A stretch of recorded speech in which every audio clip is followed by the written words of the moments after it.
Oke, kita akan segera mulai dalam acara MP Talks hari ini.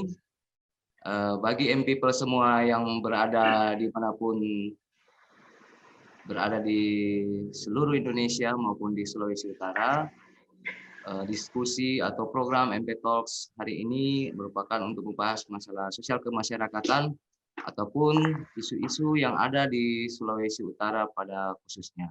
Dan hari ini kita mengundang dua narasumber terkait dengan judul membongkar praktik mafia tanah di Sulawesi Utara. Sudah hadir di sini bersama-sama akademisi Bapak Dr. Toar Palilingan dan juga pengacara Bapak James Bastiantuo, sarjana hukum. Untuk itu, dalam diskusi ini akan berkembang nanti dalam tanya jawab dari Manado Pos untuk menjawab semua terkait dengan praktik mafia tanah yang ada di Sulawesi Utara. Kita langsung saja kepada Bapak Dr. Toar Palilingan. Jadi bagaimana dengan praktik, apa benar? Ini pertanyaan masyarakat yang ada di Sulawesi Utara. Apakah benar di Sulawesi Utara ada praktik mafia tanah seperti yang selalu kita baca di media ataupun yang terjadi memang di lapangan? Kira-kira bagaimana pandangan dari Pak Toar Palilingan sebagai akademisi? Terima kasih host juga teman-teman termasuk yang mungkin baik sebagai partisipan maupun yang mungkin mengikuti lewat media yang lain ya. Ya memang ini kalau dilihat dari topik membongkar mafia tanah di Sulawesi Utara.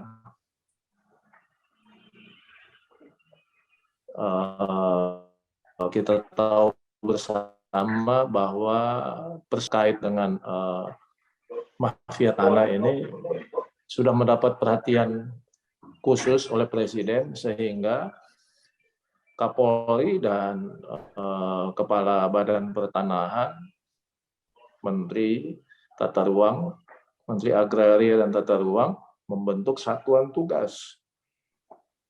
Begitu juga di daerah-daerah.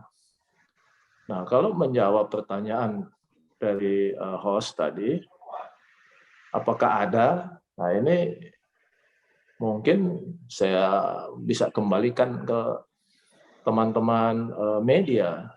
Apakah selama ini Polda setelah dibentuk Satgas pernah nggak bikin konferensi pers, misalnya mengungkap kasus yang berhubungan dengan sindikat?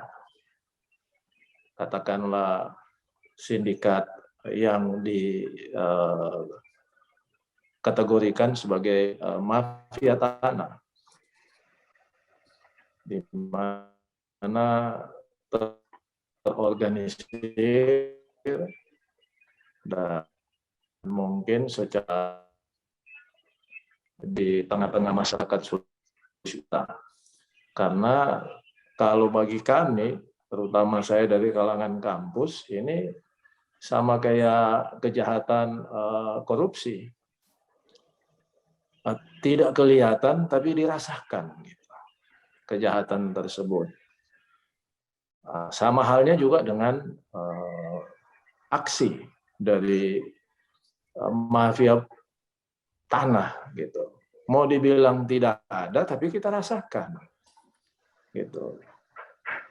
Mau dibilang ada tapi ya tentu kita harus, kalau dari kacamata hukum, kebetulan sini ada Pak pengacara Pak James, ini kawan lama ini, tentu kita harus menghormati asas praduga tidak bersalah, kan begitu Pak James, pengacara ini profesi ya, selalu mengedepankan itu demi menjamin juga rasa keadilan dan terciptanya untuk kepastian. pemerintah, artinya dan tinggal bagaimana satuan tugas yang terdiri dari institusi yang terkait dengan masalah di bidang pertanahan, tentu dengan melibatkan jajaran pemerintah daerah juga yang memiliki wewenang juga. Kalau disalahgunakan wewenang tersebut juga bisa ikut merumitkan persoalan pertanahan, karena persoalan pertanahan bukan persoalan badan pertanahan semata, tapi juga jajaran pemerintah daerah, terutama di kelurahan, desa, kecamatan. Kunci sebenarnya bagaimana tekad, membangun komitmen, dan tentu tidak sekedar adanya tekad dan komitmen, tapi juga harus memiliki integritas. Ini sama halnya juga dengan kejahatan korupsi. Kejahatan di bidang pertanahan ini juga berseliweran juga dana-dana cukup besar.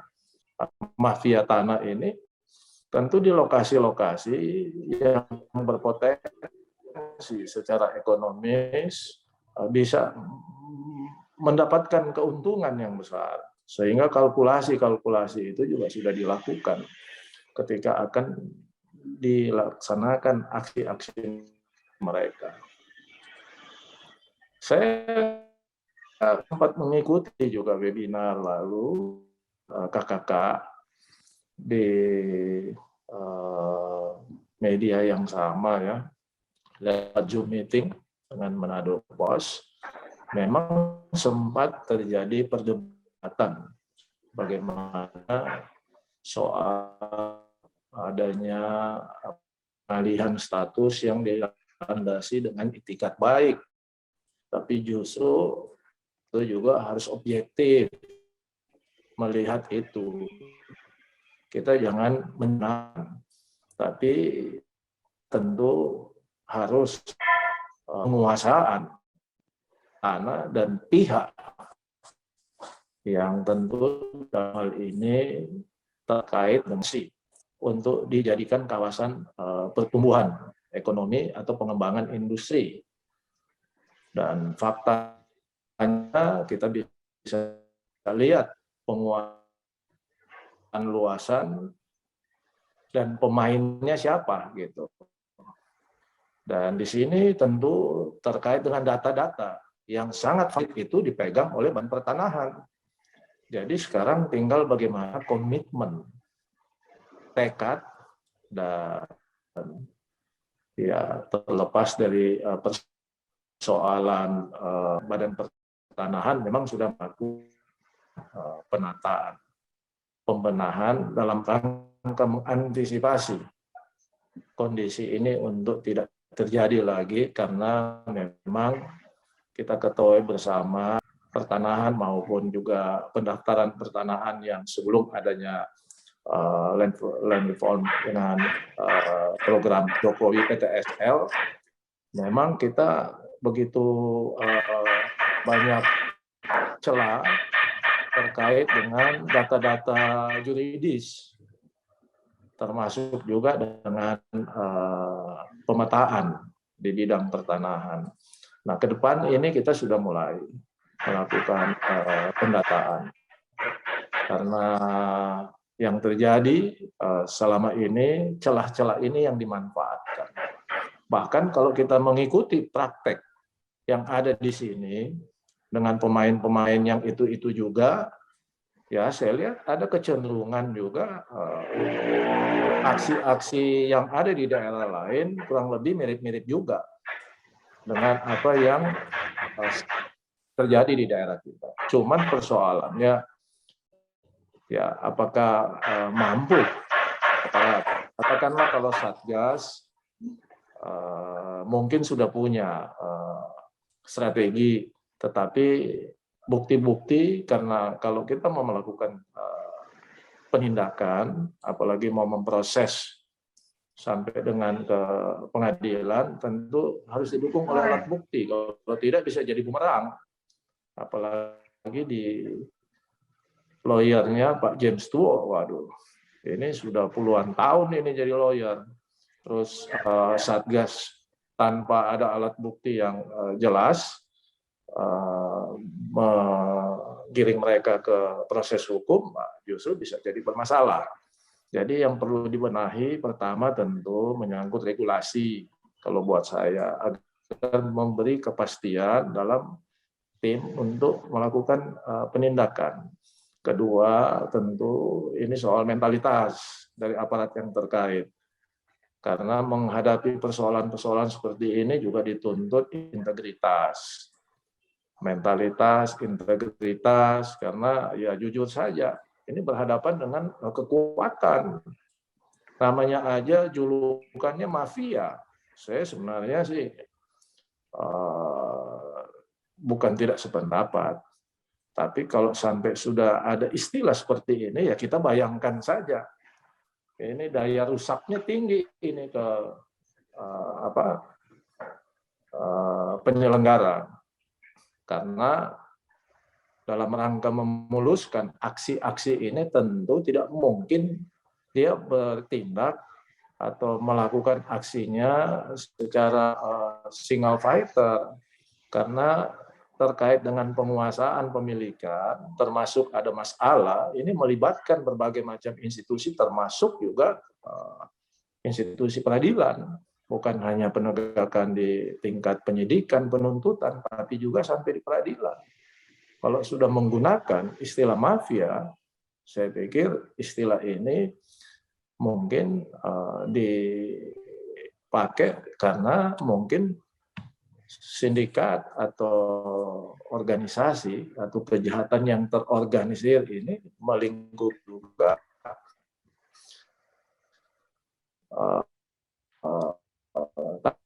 tadi institusi yang berhubungan dengan, walaupun pelibatan institusi-institusi tadi tentu hanya lewat oknum. Tentu kebijakan, keputusan dalam rangka memuluskan. Karena kalau tidak, praktek-praktek seperti ini kan mudah terbaca sebenarnya, tapi sulit dicegah. Karena secara prosedur, ya mekanisme, ketentuan, semuanya diikutin. Tapi kalau kita mau menegakkan ketentuan, mana juga hal-hal yang bisa dicegah. Atau bisa juga aksi-aksi mereka dihentikan, bukan hanya dicegah. Tetapi itu kembali ke oknum-oknum tadi, kalau mampu dibersihkan dan kita mampu menempatkan orang-orang yang lebih bertanggung jawab, yang memiliki integritas, ya mentalitas yang baik, saya pikir tentu ini tidak ada yang tidak bisa dilakukan. Apalagi penataan, pembenahan sekarang sudah mulai melalui sistem.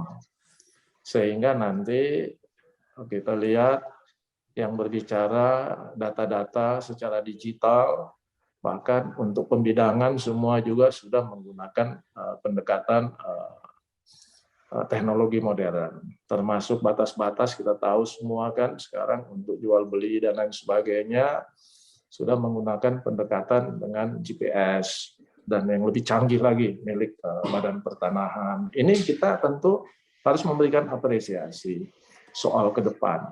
Tetapi ini kan baru dilakukan pada masa transisi ini, kan kita ketahui bersama dalam semua juga program, sekalipun itu baik, tapi kan dalam masa peralihan ada aja celah-celah yang bisa dimanfaatkan, digunakan, tapi itu semua bisa dihindari sepanjang yang memiliki tanggung jawab tentu bertindak ya sesuai dengan koridor. Jangan kompromi. Apalagi kalau kita tahu pemainnya dia juga kan gitu.